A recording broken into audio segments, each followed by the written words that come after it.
तो चलिए आज बात करते हैं अस्तित्व के स्वभाव पर लिखे गए एक बहुत ही गहरे और कह सकते हैं संक्षिप्त ग्रंथ की। इसका नाम है बहवृच उपनिषद। इस उपनिषद की शुरुआत ही होती है एक बहुत शक्तिशाली और एक तरह से क्रांतिकारी बयान से। ये सीधे सीधे कहता है कि दिव्य स्त्री शक्ति ही हर चीज का एकमात्र सबसे पहला स्रोत है।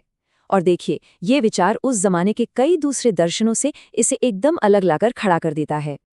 तो सवाल ये उठता है कि अगर सिर्फ वही थी तो फिर उनसे क्या क्या बना, क्या क्या पैदा हुआ। ये ग्रंथ इस बारे में बहुत साफ साफ बताता है कि उनके बनाई हुई सृष्टि का पैमाना कितना विशाल था। और ये बात कितनी कमाल की है, इससे ये साफ हो जाता है कि उपनिषद सिर्फ किसी एक देवी या देवता की बात नहीं कर रहा है। नहीं, ये तो अस्तित्व के हर एक धागे के लिए, मतलब देवताओं से लेकर हम इंसानों तक, हर चीज के लिए एक ही मूल बिंदु की बात कर रहा है। अब इस रचनात्मक शक्ति को ये ग्रंथ एक नाम भी देता है। इसे कहा गया है पराशक्ति, यानी सर्वोच्च शक्ति। और यही वो अद्वैत वास्तविकता है, हर चीज के पीछे मौजूद वो एक ब्रह्म। चलिए अब थोड़ा और आगे बढ़ते हैं और ये देखते हैं कि ये उपनिषद कैसे इस विशाल ब्रह्मांड और हमारे अंदर की आत्मा के बीच एक बहुत ही कमाल का पुल बनाता है। अब यहाँ एक बहुत ही दिलचस्प बात सामने आती है। उपनिषद ये कहता है कि वही एक लौकिक शक्ति वो सिर्फ बाहरी दुनिया में ही नहीं है, बल्कि वो हमारे अंदर की दुनिया, हमारी चेतना में भी मौजूद है। वही शक्ति दोनों को रोशन करती है। तो देखिए, यहाँ सबसे जरूरी बात क्या है। ये ग्रंथ अब ब्रह्मांड की बातों से हटकर बहुत ही गहरे व्यक्तिगत स्तर पर आ जाता है। ये साफ कहता है कि वही सार्वभौमिक शक्ति ही हमारी अपनी चेतना का असली सार है। और इस कनेक्शन को, इस संबंध को और भी पक्का करने के लिए ये ग्रंथ कुछ महावाक्यों का इस्तेमाल करता है।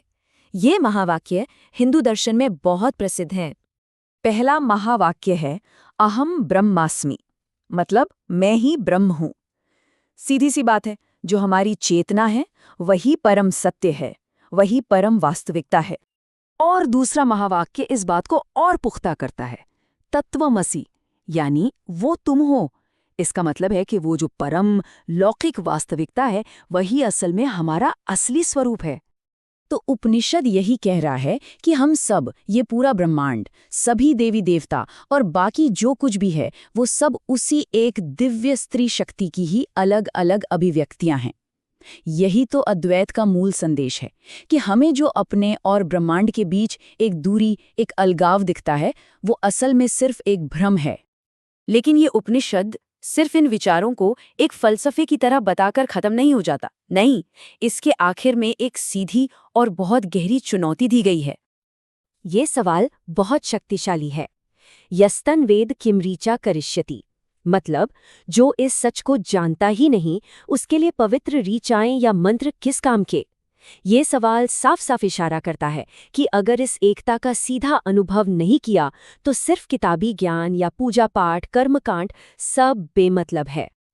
तो आखिर में उपनिषद हमें इस सोच के साथ छोड़ जाता है कि आखिरी मंजिल सिर्फ जानकारी इकट्ठा करना नहीं है। नहीं, असली लक्ष्य तो उस गहरे, सबको एक करने वाले सच का खुद अनुभव करना है। उसे जानना नहीं, उसे जीना है।